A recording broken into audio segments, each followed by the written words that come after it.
रुके न तू, थके न तू, झुके न तू, थमे न तू, कर सिंह सी दहाड़, साथ तेरे वो कालों का काल।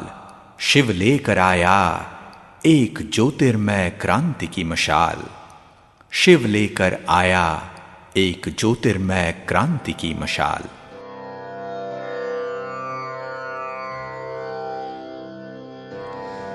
आओ मिलके संकल्प करें, हमें पावन बनना है। वातावरण में फैली गंदगी को मिटाना है। इस धरती को स्वर्ग बनाना है। इस धरती को स्वर्ग बनाना है। आओ मिलके संकल्प करें, हमें तपस्वी बनना है। पर्यावरण में फैले विकारों को मिटाना है। वीरान हो रही धरती, विलुप्त हो रही पवित्रता, पाकीज़गी बिना जीवन मुमकिन नहीं रे। वीरान हो रही धरती, विलुप्त हो रही पवित्रता, पाकीज़गी बिना जीवन मुमकिन नहीं रे। हमें पावन बनना है, दुनिया को बचाना है। हमें पावन बनना है, दुनिया को बचाना है। आओ मिलके संकल्प करें, हमें योगी बनना है। संसार में फैली अशुद्धि को मिटाना है। इस धरती को स्वर्ग बनाना है। इस धरती को स्वर्ग बनाना है। ये धरती घर सभी का है, आत्माओं का ये ठिकाना है। खंडर हो रहे घर को फिर से घर बनाना है। खंडर हो रहे घर को फिर से घर बनाना है। आओ मिलके संकल्प करें, हमें पवित्र बनना है। सृष्टि में फैली नापाकी को अब तो मिटाना है। इस धरती को स्वर्ग बनाना है।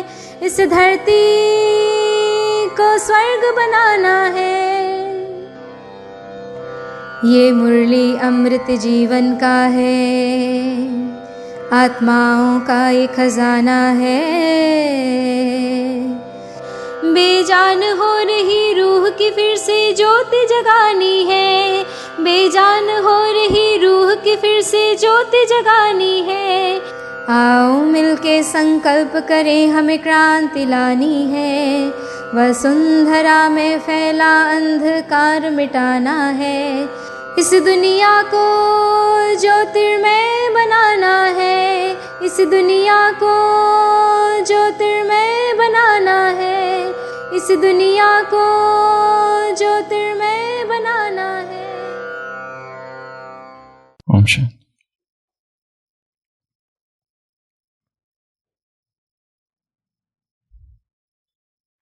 अगर चल सको तो स्वयं ही चलो तुम। सफलता तुम्हारे चरण चूम लेगी। न साथ हो कोई, अकेले बढ़ो तुम। सफलता तुम्हारे चरण चूम लेगी। अगर उग सको तो उगो सूर्य से तुम। प्रखरता तुम्हारे चरण चूम लेगी।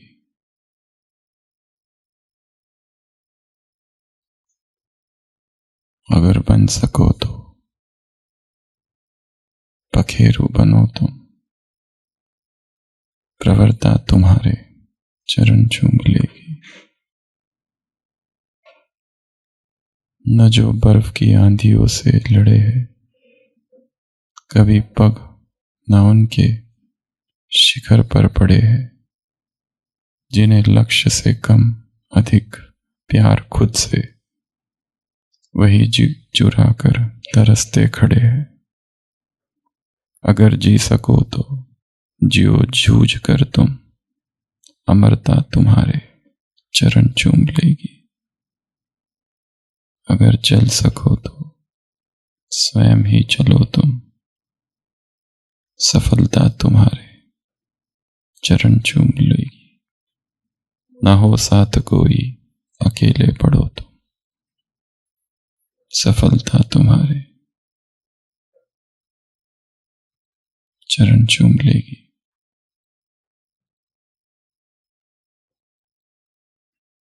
महानतम कार्य एकांत की अवस्था में होते हैं। जीवन का महानतम परिवर्तन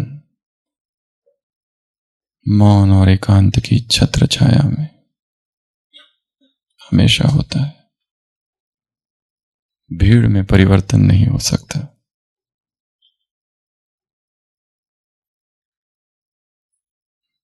परिवर्तन आवाज और मौन के अभाव में होता है। परिवर्तन मौन क्रांति है।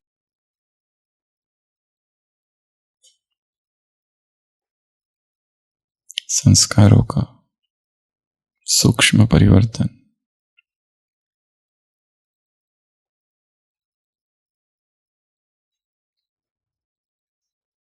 अत्यंत सूक्ष्म अनुभूति है और उसके लिए बुद्धि चिंतन उतना ही सूक्ष्म चाहिए।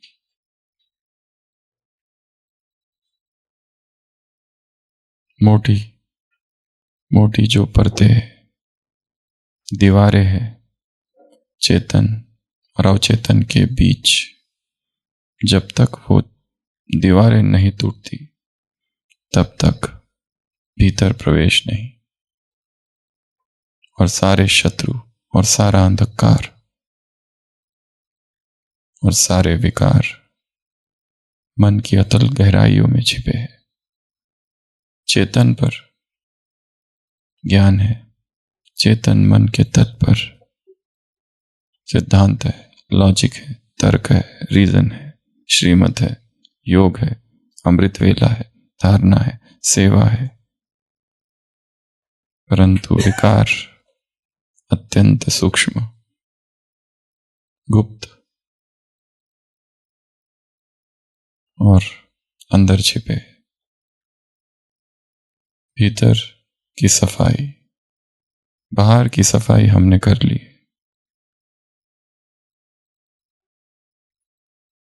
कोई स्थूल विकर्म नहीं कर रहे, कोई स्थूल हिंसा नहीं, परंतु भीतर अभी भी राग और द्वेष उत्पन्न होते रहता है।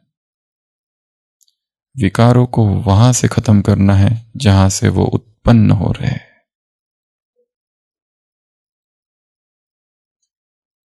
दो कार्य है, एक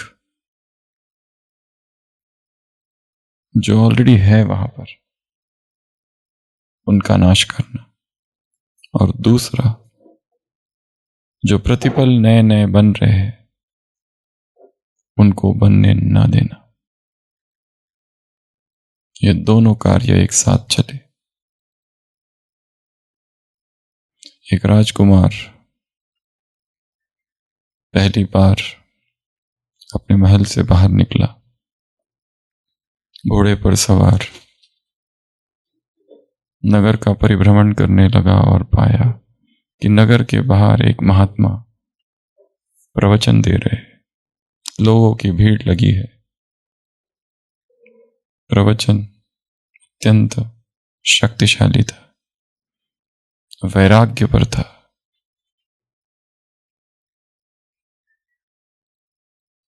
जीवन की व्यर्थता, जीवन का खोखलापन और जो पाखंड है उसको उजागर करने वाला था।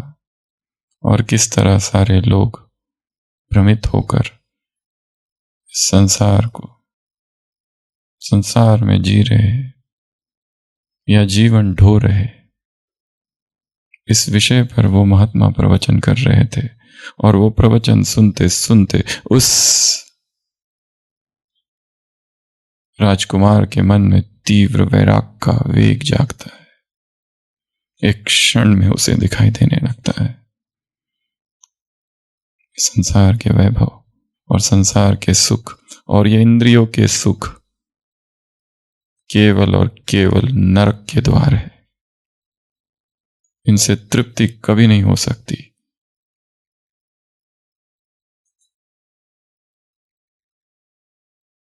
अतृप्ति ही परिणाम है। और वो प्रवचन सुनते सुनते उस राजकुमार में जीवन के सत्य को जानने की प्यास जागती है। ये प्यास ही सबसे महत्वपूर्ण है। सत्य को पाना न पाना महत्वपूर्ण नहीं। सत्य को जानने की प्यास, जीवन का सत्य क्या है। आत्मा, परमात्मा और सृष्टि चक्र की सूचनाएं पाकर सत्य की प्यास नहीं मिटती और वो अपना घोड़ा वही छोड़ देता है और निकल पड़ता है सत्य की प्यास को पूरा करने के लिए। वन में जाता है, वर्षों तक अभ्यास करता है, तपश्चर्या करता है, एकांत में और मौन में संसार से संबंध छूट जाता है और कई कई वर्षों बाद वो खुद एक तपस्वी बन जाता है। वो खुद एक साधु, योगी, सन्यासी, वैरागी, महात्मा बन जाता है।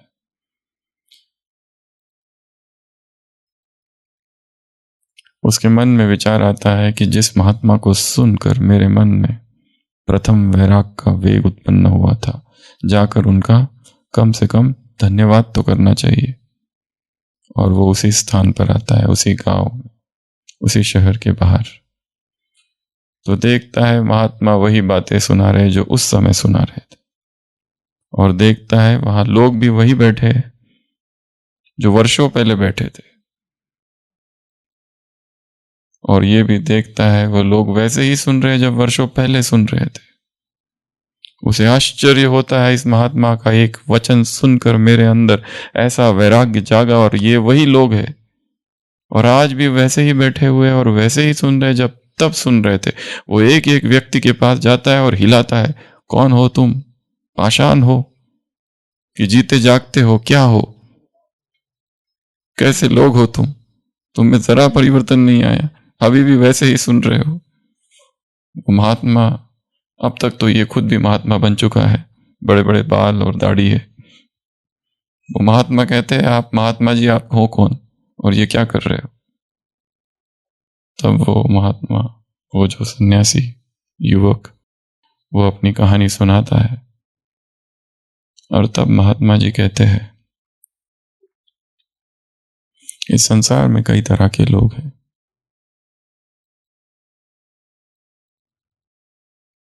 तुमने मेरे वचन को सुना और तुरंत धारण किया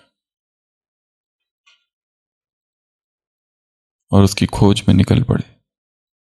ये सारे जो लोग हैं, ये सुनते तो है, पर सुनना इनके लिए मनोरंजन मात्र है।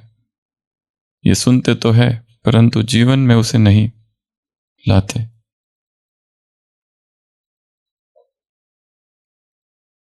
और यही संसार है। और वो महात्मा ये भी कहते हैं, जैसे एक माँ होती है और उसका कोई एक बेटा होता है, उसे बहुत समझाती है, पर वो इतना ढीठ होता है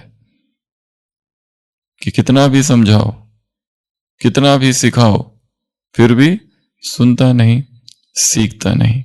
इस संसार में भी ऐसे लोग हैं जो प्रवचन सुनते हैं, भाषण सुनते हैं, ज्ञान सुनते हैं, परंतु वो ज्ञान उनके भीतर कभी भी नहीं जाता। वो केवल सुनाने तक रह जाता है। वो केवल बुद्धि विलास और वाणी विलास का विषय तक बन जाता है, विषय भर रह जाता है बस। इसके आगे वो बढ़ते नहीं। इसके लिए उनके जीवन में कोई परिवर्तन नहीं आता। परिवर्तन के लिए आग चाहिए, तीव्र पिपासा चाहिए। माया जीत बनने की अगन ये जो लगन है आग की तरह तुम्हारे अंदर प्रज्वलित हो। लगन क्या हो? आग, अग्नि की तरह प्रज्वलित हो। जानना है बस, नहीं जानूंगा तो मर जाऊंगा, ऐसी आग। क्या है सत्य?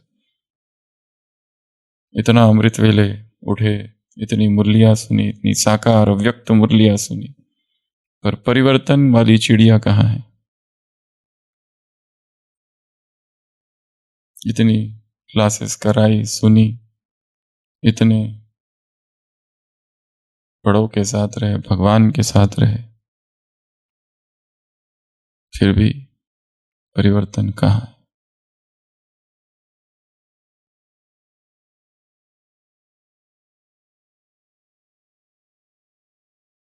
फायर।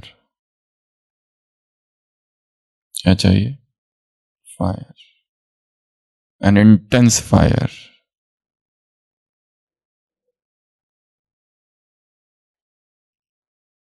ये मुरली ट्री है।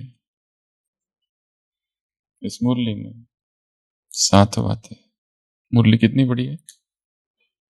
इतनी, उससे भी छोटी, इससे भी। 7 बातें। सबसे पहला योद्धापन, warrior, the state of being a warrior. तुम रूहानी योद्धा हो, तुम रूहानी सेनानी हो, वॉरियर हो, ये भूलना मत। और योद्धा के मन में केवल 2 ही बातें होती है। कौन सी? युद्ध और विजय, और कुछ नहीं। रूहानी योद्धा की हमने 16 निशानियां देखी थी पिछली पट्टी में। रथी होता है वो।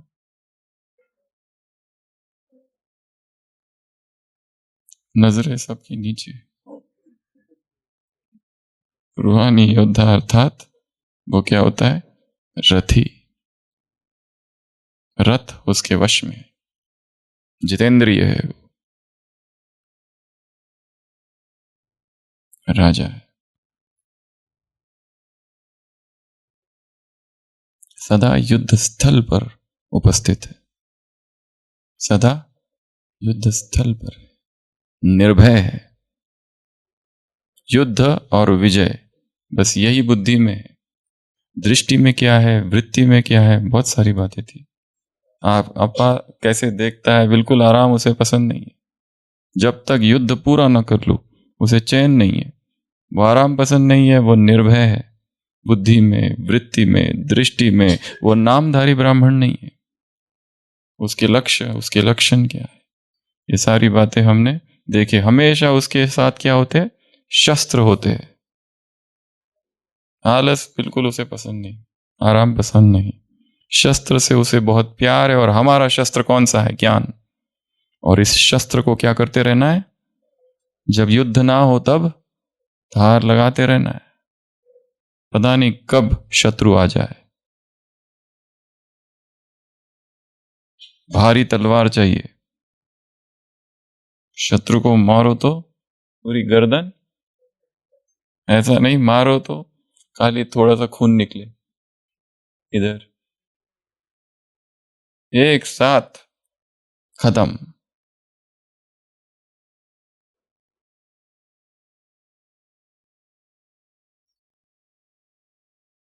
जलालुद्दीन अकबर, जब वो छोटा बच्चा होता है, पहला युद्ध उसका, जब वो 13 वर्ष का होता है, हेमू के साथ उसका युद्ध दिखाया है। क्योंकि अभी तक वो तो छोटा है। उसके पिता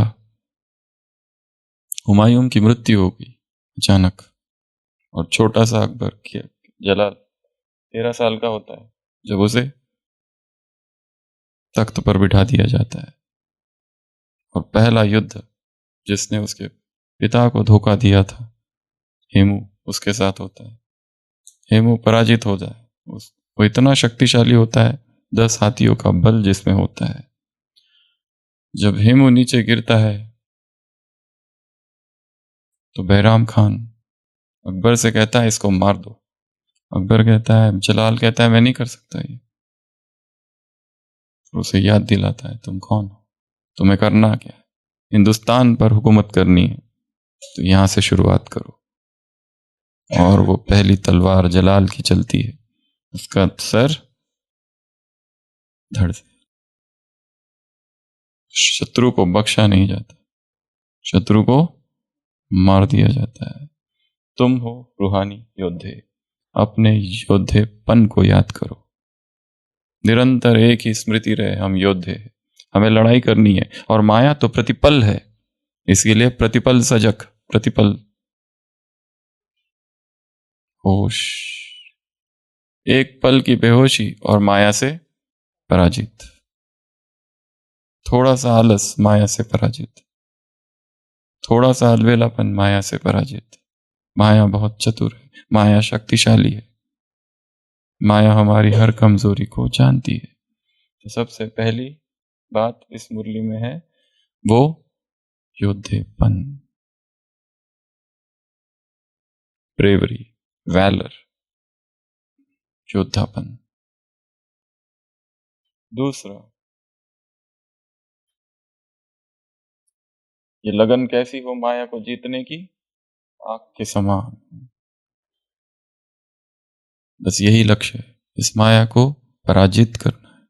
ये माया क्या है, माया के रूप क्या है, माया को कैसे परिभाषित करें, माया की क्या परिभाषा है। केवल ये कह देना देहभान माया है, कमी कमजोरी माया है, नहीं। माया हर व्यक्ति के लिए अलग अलग है। अनिर्णय की अवस्था भी माया की ही स्थिति है, द स्टेट ऑफ इनडिसीजन। ये करूं या वो करूं, करूं या ना करूं, टू बी और नॉट टू बी। किसी के लिए ये माया है, किसी के लिए आलस माया, किसी के लिए अलबेलापन माया है, किसी के लिए भय माया है, किसी के लिए पुरानी यादें माया है, किसी के लिए कड़े संस्कार, किसी के लिए सब कुछ कर रहे फिर भी कोई परिवर्तन नहीं हो रहा है, ये माया है। सारी धारणाएं हैं फिर भी परिवर्तन का नाम निशान नहीं है। किसी के लिए माया क्या है वही उसे पता नहीं, अज्ञात माया है परंतु रूप क्या है उसका पता नहीं। तो माया को जानना, समझना और इसकी क्या आग, अग्नि प्रज्वलित हो, ये इस इच्छा को कम नहीं होने देना। जो राजे होते हैं अगर उनकी हार हो गई तो अपनी पराजय को वो भूलते नहीं है, बदले की आग को क्या करते हैं, जगा के रखते हैं। अगर कोई घाव होगा तो घाव पे मलहम पट्टी नहीं करते, उसको याद दिलाता है कि मुझे जीतना है, मुझे जीतना है, मुझे जीतना है। माया ने कितनी बार हराया है, कितनी बार पराजित किया है। ठंडी हो गई the fire of vengeance, the fire of revenge, बदले की आग। बदलना नहीं, बदला लेके दिखाना। किससे, माया से। कितनी बार उसने हराया है, अब नहीं, अब की बार नहीं, not this time, enough is enough, बहुत हो गया। तीसरा पॉइंट, सात, हमेशा तो हम कहते हैं फल खाओ, आज कह रहे फल खाना बंद। ये दूसरा पिक्चर है, 7 प्रकार के फल है जो खाने नहीं है, उसको निकालो। ब्राह्मण जीवन में निषिद्ध फल, द फॉरबिडन फ्रूट, बाइबल की शुरुआत ही वहां से, एडम और ईव। ये फल खाना नहीं, भगवान ने दोनों को सृष्टि पर भेजा, एडम और ईव, और एक ही इंस्ट्रक्शन दिया कि ये फल नहीं खाना। पर वो जो सांप होता है ना, वो भरमाता है ईव को, हवा को, और कहता है खाओ खाओ खाओ, और वो खाती है। और उसको भी खिलाती है, और दोनों नरक में गिरते हैं। वो फल है देवभान का। तो इस मुरली में बाबा ने कहा है, सेवा तुमने की, अब दो चीजें तुमको मिलेगी, एक साधन और दूसरा महिमा। पर यह महिमा का यदि फल खा लिया तो फिर वो जो दूसरा फल है कैट वाला, कर्मातीत, अतीन्द्रिय सुख, संपूर्ण तपस्या वाला, ये फल नहीं खा सकेंगे। तो इसमें दो प्रश्न है। वो कौन से फल नहीं खाने वो बाद में। पहला तो जब प्रशंसा हो तब क्या किया जाए। स्वीकार कर लो, कोई कहे तुम तो एकदम दिखने में ही योगी दिखाई देते हो, तो क्या कहोगे, वो तो मैं बचपन से ही हूं, तुमने अभी जाना, बहुत लेट कर दिया तुमने। या कोई तुमको कहे कि तुम्हें देखकर मनी भाई ऐसा लगता है महाज्ञान के सागर हो,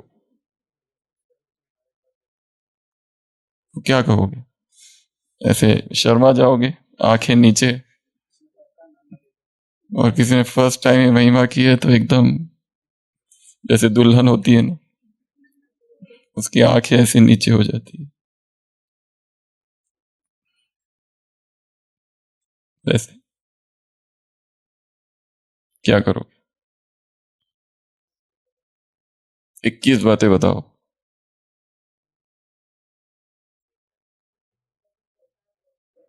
सबसे पहला, अगर महिमा हो, अगर प्रशंसा हो तो क्या किया जाए। उसमें सबसे पहले तो उसे ऊपर भेज दो। ये हमारी है ही नहीं, किसकी है, उसकी है, ऊपर ट्रांसफर कर दो उसको। ये प्रभु प्रसाद है, प्रभु देन है, जो विशेषता मुझ में है, ये हमारी विशेषता नहीं है, ये उसकी विशेषता है। वो चाहे तो विशेषता को जब चाहो तब वो छीन सकता है। ये संगम युग पर जो भी कार्य हो रहे हैं, सेवाएं हो रही है, वो किस वजह से हो रही है, ये उसकी शक्ति है जो सेवा कर रही है। महाभारत के युद्ध के बाद जो दिखाया है, सारी शक्तियां पांडवों की खत्म हो गई, तब कहीं जाके पता चला पांडवों को ये सारा जो हो रहा था कौन कर रहा था, कृष्ण कर रहे थे। नगर में कुत्ते भौंक रहे हैं, लोग दरवाजों पर ताले लगा रहे हैं। युधिष्ठिर को आश्चर्य होता है ये क्या हो रहा है हस्तिनापुर में, ऐसा कैसे हो गया। अर्जुन को भेजते हैं, अर्जुन को भी वो भील लूट लेते हैं। वो दिखाया है आबू पर्वत के नीचे वो घटना होती है, ऐसा अर्बुदा। अर्जुन जो इतना शक्तिशाली, फिर जाके पता चलता है अरे कृष्ण तो गए। तो वो सारा कुछ जो पांडवों की शक्ति थी वो पांडव पति की वजह से थी। तो संगम पर जो सेवाएं हो रही है वो किसकी वजह से हो रही है, परमात्मा कृपा है, परमात्मा दया है, परमात्मा प्रसाद है, उसकी आशीर्वाद से हो रहा है। उसका वरदान यदि हट जाए तो तुम गिर जाओगे। और क्या सोचोगे जब महिमा होने लगे तो वो करा रहा है, मैं निमित्त हूं, और क्या सोचोगे, बताते जाओ। भगवान ने अवसर दिया है, और वैसे हमने पाप कितने किए, जन्म जन्म से तो पाप ही करते आए। अब उसने ही अवसर दिया है एक आगे बढ़ने का। ये जो सेवा मिली है, ये सेवा क्या है, ये जो सेवा मिली है ये क्या है, ये तुम्हारा सेवा, तुम्हारा प्रायश्चित है। क्या है, प्रायश्चित। जो पाप किया है उस पाप को धोने के लिए एक टूल, एक माध्यम, एक साधन तुमको ये दिया गया है। अब उस प्रायश्चित कर रहे हो तुम। एक बहुत बड़ा पाप कर दिया किसने, फिर उसको कहा गया कि तुम अभी जेल में बंद हो जाओ, जेल में हो, चक्की पीसो, और वो कहता है कि मेरे जैसा चक्की कोई नहीं पीस सकता। अरे तुम वहां क्यों हो तुमने पाप किया है एज अ पनिशमेंट, और वो कहता है कि मैं, ये मेरी खूबी है, ये मेरी महानता है कोई मेरे जैसा चक्की पीसने वाला वो भी जेल में तो इसको क्या कहेंगे, मूर्खता। और क्या सोचो कि जब महिमा हो तब हमने कहा 21 बातें, अभी 2-3 हुई है बस, निमित्त तो हो गए। वो महिमा कर रहा है, उससे सीखो कि हमें भी ऐसी महिमा करना सीखना है। इतनी बड़ी कोई बात है नहीं महिमा जैसी हम में, पर फिर भी वो कर रहा है, तो ऐसा हमें भी सीखना है। उस जो व्यक्ति महिमा कर रहा है उससे सीखो कि महिमा कैसे की जाती है, द आर्ट ऑफ एप्रिसिएशन। ये भी एक सोच है। अगला नेक्स्ट पॉइंट, मेरी महिमा नहीं है वो उनका तो हो गया सुबह पहले। हाँ, हमारी परीक्षा है कि हम महिमा जब होती है तो कितने फूल जाते हैं, कितने अकड़ जाते हैं, हम कितने कमजोर हैं अभी कि जो थोड़ी सी महिमा क्या कर दी किसी ने बोल क्या दिया, तुम्हें तो देखने से ही ऐसा लगता है ब्रह्मा बाबा जैसी याद आती है। जब तुम भाषण कर रहे थे तुम्हारे ऊपर ब्रह्मा बाबा दिखे। अच्छा, और कौन कौन दिखा? मम्मा भी दिखी क्या?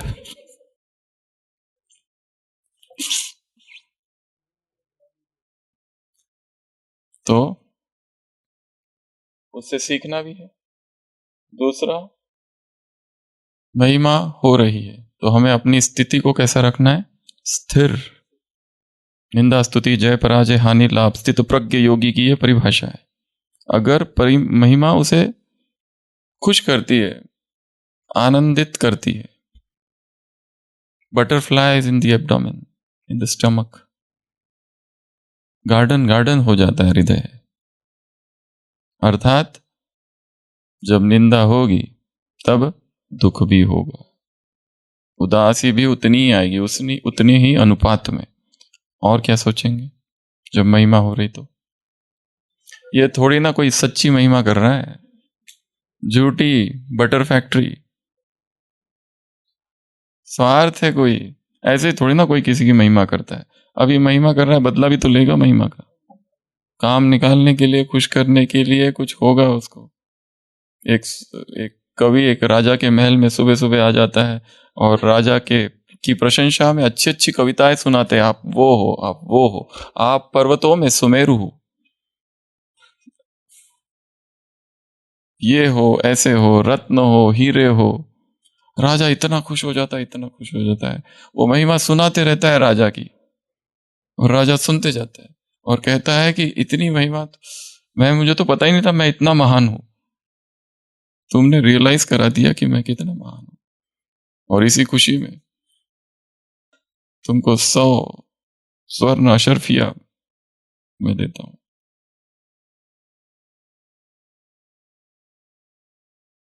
भाषण पूरा होता है राजा का, वो खड़ा हो जाता है, फिर दूसरे लोग आने लगते हैं। वो लोग, उसको लगता है ये अशर्फिया कब मिलेगी। उसको लगता है शायद राजा भूल गया होगा, बातों बात में इतनी बातें होती रहती है राजमहल में। तो घर जाता है, रात भर सो नहीं पाता है, सुबह सुबह आ जाता है और याद दिलाने राजा को कि आपने कहा था वो अशर्फिया।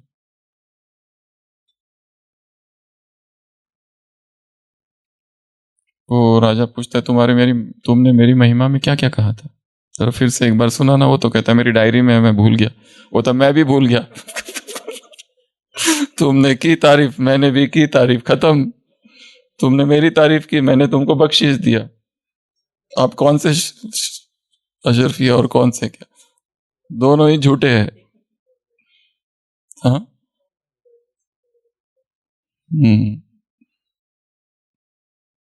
तो एक तो ये अगला पॉइंट, जो आज महिमा कर रहे हैं वो कल निंदा भी करेंगे।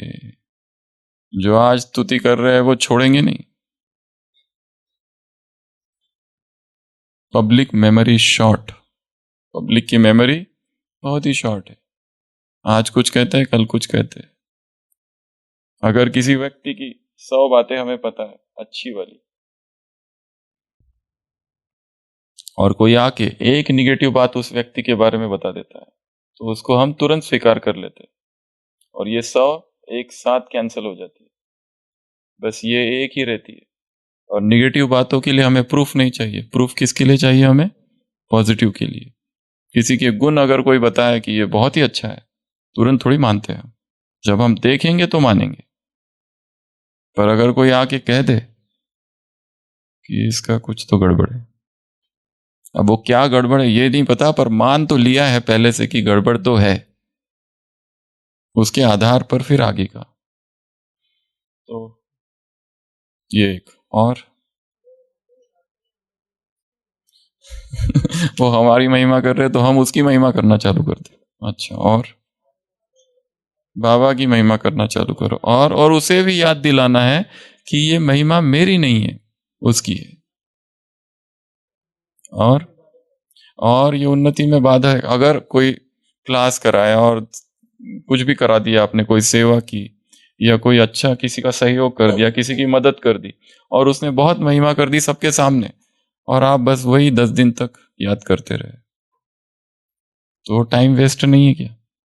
तो महिमा सुन के खुश खुश होना अर्थात टाइम वेस्ट, एनर्जी वेस्ट। और इसमें आप किस में जी रहे हो? अतीत में, वर्तमान में थोड़ी जी रहे हो। और उस महिमा की वर्षा के बीच अगर निंदा हो गई अचानक से, तो एकदम ही सीधा उदासी के गर्त में गिरोगे। और महिमा हमें बाह्यमुखी बनाती है। प्रशंसा होती है तो क्या होता है व्यक्ति? बाह्यमुखी। और कोई निंदा आके कर दे तो सीधा किसी से बात करने की इच्छा होती है क्या? एकदम चुप, मौन और बाबा की याद में एकांत में चले जाने की इच्छा होती है तो हर्ट हुए, उदास हुए, पर लोगों को बताएंगे हम मौन में गंभीर योगी है, पर अंदर से दुखी। पर ये थोड़ी ना बताया सकते, दूसरों को बताना थोड़ी होता है मैं हर्ट हुआ। लोग कहेंगे कैसे योगी हो तुम? ढोंगी। अपने योगी स्टेटस की भी तो लाज रखनी पड़ती है ब्राह्मण परिवार में, इसलिए ये भी एक पॉइंट है। अगला, जब महिमा हो तो क्या करें? जैसे वो महिमा करते रहे उसे बस आत्मिक स्वरूप में देखते रहो। महिमा होती रहे, साक्षी हो जाओ। महिमा होते रहो, उपराम हो जाओ। महिमा होती जाए, डिटैच हो जाओ। महिमा होते जाओ, सोचो ये मेरी हो ही नहीं रही, ये मेरे से कोई लेना देना ही नहीं है। उसके कान बंद करो, सुनते हुए भी नहीं सुनो। इधर से सुन के इधर से निकाल दो। और भगवान क्या करता है जब उसकी महिमा होती है? तो खुश होता है क्या? बाबा आप ज्ञान के सागर हो, प्रेम के सागर हो। अच्छा, इतनी महिमा मेरी, क्या चाहिए बोलो तुम? सेंटर, रिट्रीट सेंटर, क्या कर दूं? घुटने का दर्द ठीक करना है, क्या करना है जल्दी बताओ। मैं तो पहली बार, बाबा भगवान कितना महिमा सुनता रहता है, भक्तों की दिन रात महिमा सुनता है, फिर भी अप्रभावित। महिमा उसे प्रभावित नहीं करती, डिटैच्ड है, डिटैच्ड। और योगियों का ये लक्षण ही है कि वो अप्रभावित, अनटच्ड रहते। दूसरा, महिमा सुनने के बाद हम दूसरों को सुनाते रहते कि हमारा ऐसा हुआ, दूसरों को सुनाते। सेवा थी 5 मिनट की, फोटो लिए 50 और भेजे कितनों को? 10,000 को। हमने सेवा की है, हमारे फोटो देखो और उसका रिस्पॉन्ड भी करना। अगर नहीं किया तो उदास। तो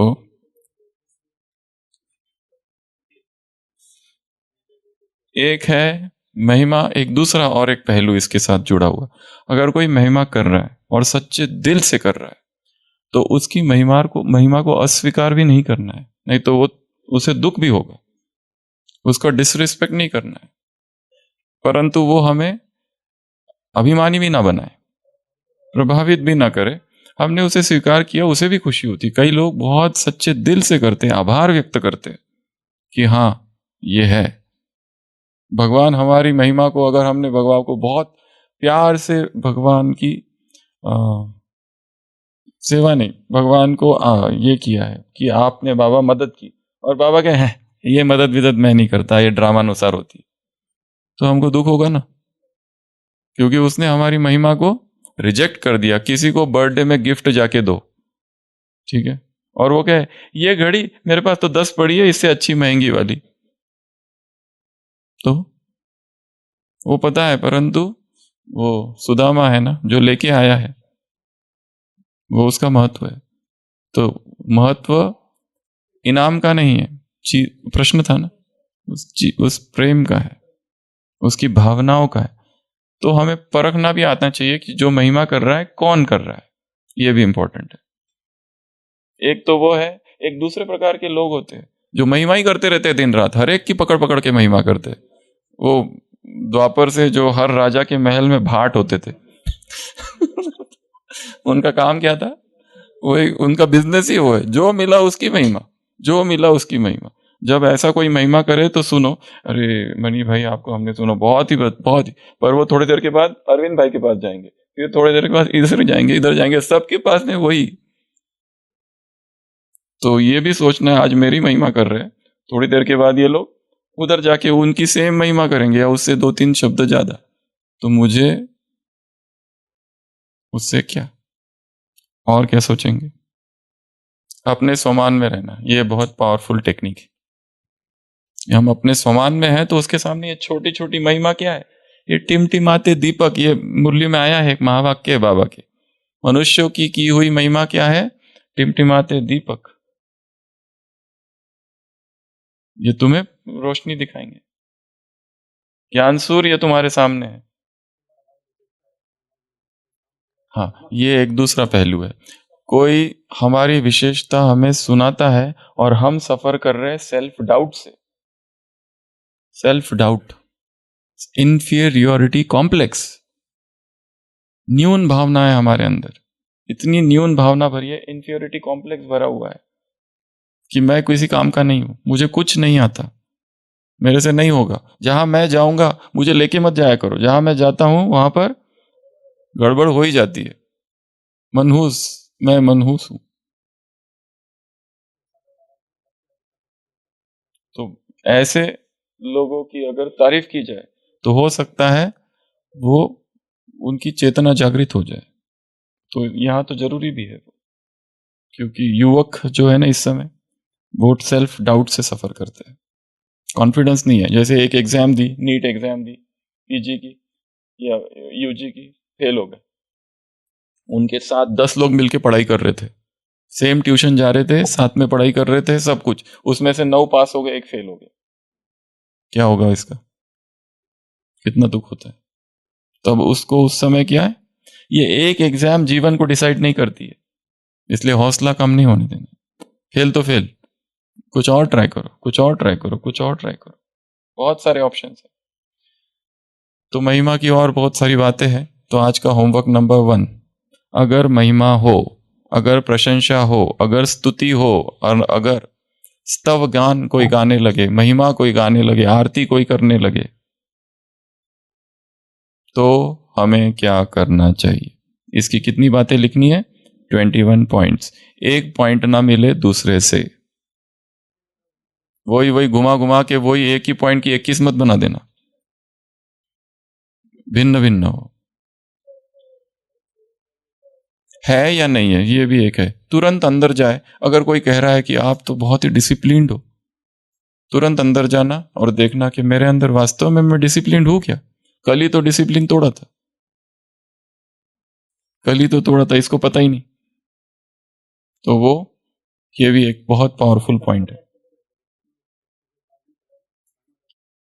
हाँ, ये भी है। हम कोई व्यक्ति को आता नहीं और उसको बोलो कि तुमको ये आता है, तो उसको सीखना ही पड़ेगा, उसको वो सीखना ही पड़ेगा, क्योंकि सबके सामने बोल दिया पर वो फंस गया बेचारा, में भी उसकी जो क्षमता है वो बाहर निकल जाएगी। महिमा करने वाले की स्थिति, ये भी एक अच्छा पॉइंट है कि जो महिमा कर रहा है, महिमा करना इतना सिंपल काम नहीं है। महिमा करने के लिए खुद के ईगो को नीचे रखना पड़ता है और फिर दूसरे की महिमा करना पड़ता है। जो अहंकारी है वो कभी किसी की महिमा नहीं करता, ये भी आपने देखा होगा। जिसमें बहुत ईगो भरा हुआ है ना, अगर बहुत अच्छा किसी ने कोई काम किया, जैसे कोई जूनियर है और जिसने बहुत अच्छी सेवा की, तो उसको हाँ ठीक है ठीक है, हम तो इससे भी अच्छा करते थे, इसमें क्या बड़ी बात है। तो इसमें बहुत सारे सूक्ष्म सूक्ष्म ढेर सारे पहलू है।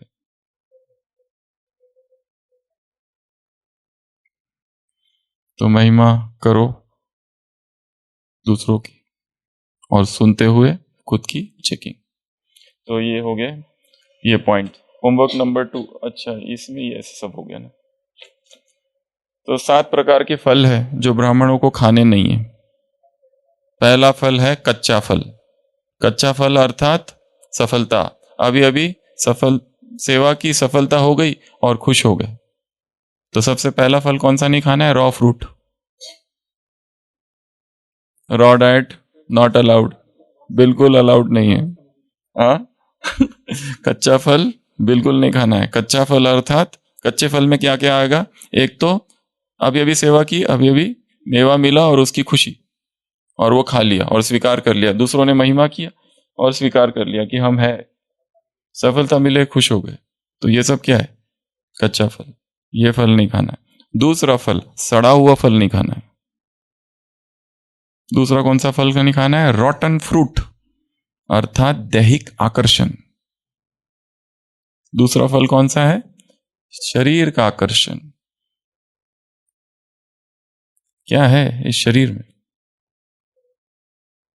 कौन सी ब्यूटी है? कैसी ब्यूटी है? ऊपर से नीचे तक एक बार आंखें बंद करके शरीर का अवलोकन करो और देखो कहाँ क्या क्या है। बौद्ध लिटरेचर में 31-32 टाइप्स ऑफ इम्प्यूरिटी, एक एक चीज अपवित्रता बताई है। ये बालों में कौन सा सुंदर, ये नाखून, ये चमड़ी, ये लीवर निकालो, ये किडनी निकालो, ये स्प्लीन को रखो, ये लंग्स को निकालो, हार्ट को निकालो। ये नाक में क्या भरा है? अंदर म्यूकस। ये मुंह में क्या है? पायोरिया, पूरा निकलता है दांतों से। ये कानों से क्या निकलता है? सारे छिद्र जो है, नलिया जो है, गंदगी ही निकलती है उसमें। उसमें कैसा कैसा सौंदर्य। सवेरे सवेरे शुभ शुभ बोलो। चलता फिरता शौचालय है ये देह, ये है शुभवाणी, अमृतवाणी सुबह सुबह की। सुबह सुबह ही शरीर के प्रति वैराग का भाव उत्पन्न हो। हॉस्पिटल का बीच बीच में चक्कर लगाया करो। देखो वो टीपी वाले पेशेंट, देखो वो डायलिसिस के पेशेंट, वो कैंसर के पेशेंट। अगर गवर्नमेंट हॉस्पिटल है वहां बर्न वार्ड होता है, जाओ वो बर्न वार्ड में कैसे चिल्लाते हैं, कितना दर्द है, कितनी पीड़ा है, लोगों का व्यवहार कैसे बदल जाता है, चेहरा जब खराब हो जाता है तब। Where is the beauty? Beauty is but skin deep. बस ये चमड़ी तक है, भीतर कुछ भी नहीं है।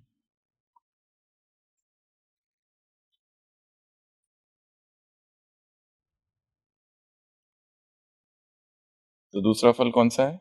सड़ा हुआ। चौथा कीड़े वाला फल। तीसरा जिस फल के अंदर कीड़े हुए अर्थात विकर्म है, वो सारे फल खाने ही नहीं है। जब पता है कि ये विकर्म है, उसी समय अपने आप को जागृत करना है। श्रीमत क्या है, मनमत क्या है, परमत क्या है। श्रीमत क्या है, मनमत क्या है, परमत क्या है। छांटना है ये किस कैटेगरी में आएगा ये कर्म। हमने देखा उस दिन, हम कौन है निखिलेश भाई? इंजन। तुम्हारे पीछे कौन है? एक बार पीछे मुड़कर देखो, सारी दुनिया। परसों मुरली हमने देखी ना, I am a spiritual warrior, I am powerful, knowledgeful guide, I am engine, I am responsible, I am self reliant. 7 बातें थी उस मुरली में। तो हम इंजन है, तुम एक एक इंजन हो, तुम्हारे पीछे सारी संसार की आत्माएं हैं। तुम जो करोगे तुमको दुनिया फॉलो करेगी। तो तीसरा फल कौन सा है? कीड़े वाला फल खाना ही नहीं है। चौथा फल चुराया हुआ और उधार लिया हुआ फल। सुख दे दो, शांति दे दो, मांगते ही रहते हैं। या फिर इससे भी ज्यादा दूसरों की आइडियाज को चुराना, दूसरों की आइडियाज चुराना, दूसरे के विचार चुराना, या और उससे भी ज्यादा दूसरों के अनुभव। किसी ने सुनाया बाबा के साथ का अनुभव, वो कहीं और जाके सुनाना मेरे साथ का अनुभव। वो उसने सुनाया ऐसा ऐसा हो गया था तो बाबा ने मेरी एकदम मदद कर दी। अब फिर हम जाके सुनाएंगे दूसरों को कि बाबा ने मेरी ऐसी मदद की थी कि की नहीं थी। तो ये क्या है? अनुभव की चोरी, अनुभव की चोरी, विचारों की चोरी, संकल्पों की, भावनाओं की चोरी। ये चोरी है एक तरीके से, प्लेगैरिज्म कहते हैं उसको। टिप्स कुछ भी, हाँ अगर चोरी करो भी तो नहीं नहीं उसका नाम बताओ, ये उस भाई का अनुभव है, रेफरेंस दे दो चोरी करते समय। जैसे बुक्स होती है ना, उसमें नीचे रेफरेंस होता है, वर्ड ग्रोसरी होती है कि ये यहां से लिया, ये वहां से लिया, ये वहां से लिया। हाँ वो तो है, नाम तो उसका आगे होगा, महिमा तो उसकी होगी, ये तो है। पर उसमें भी सेवा है, दूसरों को आगे बढ़ाना ही खुद आगे बढ़ना है। परंतु लोग को पता चलता है, अगर झूठा अनुभव सुनाओगे ना, वो पता चलता है, पकड़ लेते हैं लोग। इतने मूर्ख नहीं है ब्राह्मण। दूसरों का अनुभव खुद का सुनाना। तो उधार लिया हुआ, चुराया हुआ। अगला, छीना हुआ फल, दूसरों की सुख शांति छीनना, मेंटली टॉर्चर करना, इमोशनली टॉर्चर करना दूसरों को, अपने जूनियर्स को, अपने साथियों को, या अपने सीनियर्स को भी। सीनियर्स को भी पागल कर देते हैं लोग।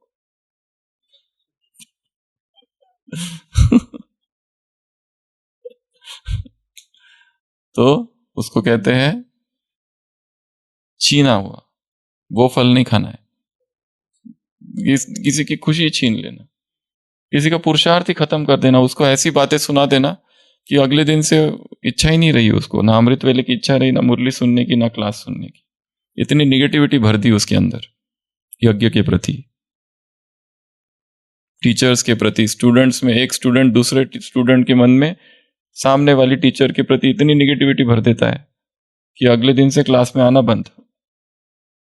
गुट, ऐसे गट, अलग अलग ग्रुप्स बना देते हैं, कुमार, विद्रोह कर देते। क्यों? करने वाला कौन होता है? एक मास्टर माइंड होता है, वही फैलाता है नेगेटिविटी को। तो ये भी क्या है, इसको क्या कहते हैं? कौन सा फल? छीना हुआ फल। ये भी एक फल है जो खाना नहीं है। अगला, जो बाइबल में जिसका वर्णन है, द फॉरबिडन फ्रूट, देहभान का फल। कौन सा फल? द फॉरबिडन फ्रूट, बाइबल में जिसका वर्णन है और जिसके लिए कहा है कि ये देहभान का फल है। तो कितने हो गए ऐसे? 6। सबसे पहला कच्चा, सड़ा हुआ, कीड़े वाला, चोरी वाला, छीना हुआ। अगला, भीख मांगा हुआ फल। भीख मांगा हुआ, क्या करते हैं हम?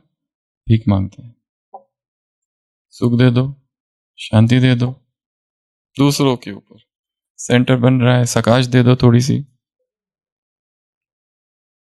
घुटनों में दर्द है, कुछ करो, बीमारियां है, भीख मांगा हुआ फल, वो भी नहीं। तो ऐसे ये कितने हो गए? 7 प्रकार के फल जो हमें खाने नहीं है। अभी मुरली की तरफ आ जाओ। कड़वा फल, अभी इसमें और बढ़ा सकते हैं। एक तो परंतु फल चाहे कैसा भी हो, वो तो कहते हैं जितना कड़वा होगा और उसमें ये सब है, प्रोटीन्स और ये सब, मतलब तत्व, पौष्टिक तत्व। कड़वे फल में क्या आएगा?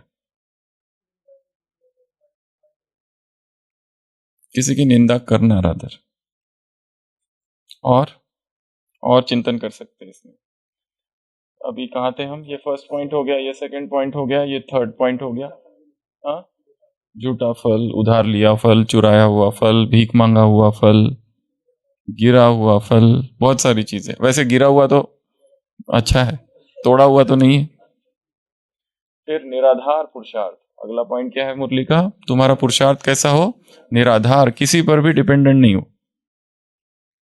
डिपेंडेंट हो जाते हैं ना, साथ में मुरली क्लास, साथ में भोजन, साथ में नाश्ता, साथ में अमृत वेला, हम बाबा के कमरे में पहुंच रहे हो, मैसेज तुम कहाँ हो, जल्दी आओ, एक सीट रखिए इधर, बाबा मिलन भी साथ में, एक सीट तुम्हारे लिए रखी है, क्योंकि साथ साथ बाबा मिलन करेंगे तो पावर थोड़ी ज्यादा आएगी, डबल पावर आएगी। उसमें से एक भाई है और एक बहन है, पवित्र प्रेम, साथ साथ बाबा को मिलके याद करेंगे। किसको? बाबा को।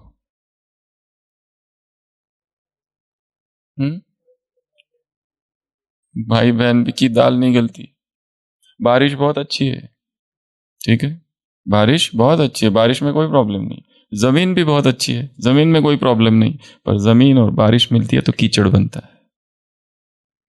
भाई भी बहुत अच्छा है, बहन भी बहुत अच्छी है, अच्छा ही रहने दो, डिटैच्ड। दोष न ब्रह्मा कुमार का है न ब्रह्मा कुमारी का है, दोष उम्र का है, दोष हार्मोन्स का है। Hormones that hijacks the intelligence. रासायनिक तत्व निर्माण होते हैं शरीर में, विकार। ऐसे साइंटिस्ट ने कम से कम 100 केमिकल्स की खोज की होगी। क्रोध जागा कि एक विशेष प्रकार का रसायन उत्पन्न होता है, काम विकार जगते ही एक विशेष रसायन उत्पन्न होता है शरीर में, और वो रसायन फिर अपना काम करता है। क्रोध, विकार, केमिकल, और वो केमिकल विकार को और बढ़ाता है। ये कुचक्र है। इसलिए काम से व्यक्ति छूट नहीं पाता है। काम विकार जागा, लस्ट जागते ही एक केमिकल जागता है। ये केमिकल एक्साइटमेंट करता है, ये एक्साइटमेंट से वो विकार और प्रज्वलित होता है और ये चक्र घूमने लगता है। फिर यहाँ श्रीमत, ज्ञान, मर्यादा, मुरली, अव्यक्तवाणी, अमृतवेला, सेंटर, मधुबन हो, सेंटर हो, काम विकार किसी स्थान को नहीं जानता, उसे कोई मतलब नहीं है किसी स्थान से, वो अपना काम हर स्थान पर करता है। विकारों को स्थान से कोई लेना देना नहीं।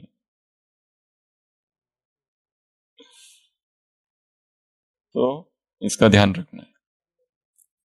ये चक्र घूमने लगता है क्योंकि यहां साइकोसोमेटिक हो जाता है। वो व्यक्ति को समझता है ना बीड़ी छोड़ना चाहिए, सिगरेट छोड़ना चाहिए, पर छूटती कहाँ है? क्योंकि केमिकल्स रिलीज होते हैं, वो केमिकल्स खुशी दिलाते हैं, साइकोसोमेटिक हो जाता है वो डोपामिन इफेक्ट, यहां से डोपामिन निकलता है और वो और किसी चीज से नहीं निकलता है। जो काम में सुख मिलता है और कहीं नहीं है, जो बीड़ी में उसको मिलता है और वो कहीं नहीं है, उसके लिए उसको वही चाहिए, क्योंकि उसी से वो केमिकल की मात्रा, डोपामिन की मात्रा बहुत हाई कॉन्सेंट्रेशन में निकलती है और व्यक्ति गुलाम हो जाता है। चक्र घूमने लगता है, गुल गुल गुल गुल गुल गुल। तो पुरुषार्थ कैसा हो? निराधार। अगला योग बल का अभ्यास। योग बल और अभ्यास, जितना अभ्यास करोगे योग बल बढ़ेगा। बाबा ने कहा इसका प्रयोग करो। योग बल, जहां स्थूल चीजों का प्रयोग करते हो वहां किसका प्रयोग करो? योग बल का। तो छोटी छोटी चीजों में योग बल का प्रयोग। जैसे सुबह उठना है 2 बजे, संकल्प करो योग का संकल्प कि मुझे उठना ही है। ये छोटा सा एक्सपेरिमेंट। एक जैसे आज का होमवर्क है, 21 पॉइंट्स लिखने हैं। एक है ठीक है, सुन लिया, हो गया, वहीं तो डिस्कस हो गया, तब क्या लिखना बाकी? लिखना है, क्योंकि ये काम है आज का गृह कार्य। अगला उपराम वृत्ति और लास्ट ज्वाला रूप दृढ़ संकल्प। इतनी सी मुरली है, उसकी ये 7 पॉइंट्स है।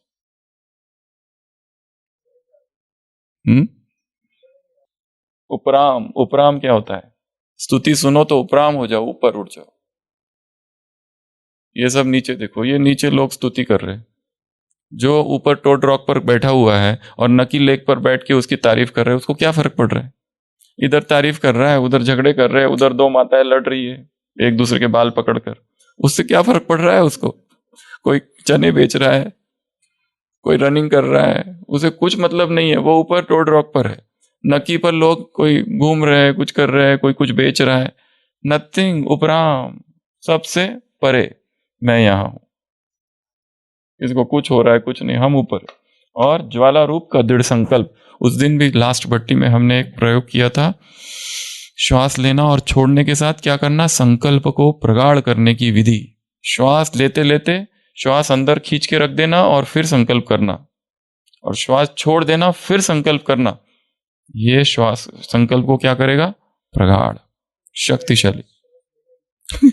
कुंभक, वो तो सबसे पावरफुल कुंडली, उसमें वही तो होता है। समाधि में क्या होता है? फाइनल स्टेज वही है, श्वास ही रुक जाता है योगी का, पर उसकी विधि है श्वास लेना छोड़ना, अंदर बाहर, अंतर कुंभक, बाह्य कुंभक।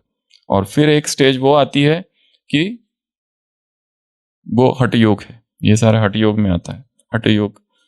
तो ये ऐसी आज के पॉइंट्स है। तो आज होमवर्क नंबर 1 महिमा वाला और होमवर्क नंबर 2 ये झाड़ बनाना है। कौन सा? अव्यक्त मुरली ट्री, और उसमें ये 7 पॉइंट्स लिखने हैं। अगर चल सको तो स्वयं ही चलो तुम, सफलता तुम्हारे चरण चूम लेगी। न हो तो साथ कोई, अकेले बढ़ो तुम, सफलता तुम्हारे चरण। किसी को अपना साथी बनाना अर्थात बंधन, ये मार्ग है स्वावलंबन का, परावलंबन का नहीं, आत्म अभिमान का या अकेले होने का, अकेले चलने का। साथी बनाया तो वो साथी ही बाधा बनेगा।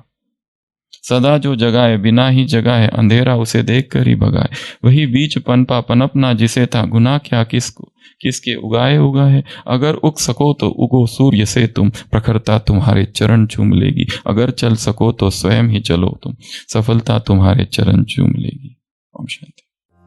अगर चल सको तो स्वयं ही चलो तुम, अगर चल सको तो स्वयं ही चलो तुम, सफलता तुम्हारे चरण चूम लेगी, सफलता तुम्हारे चरण चूम लेगी।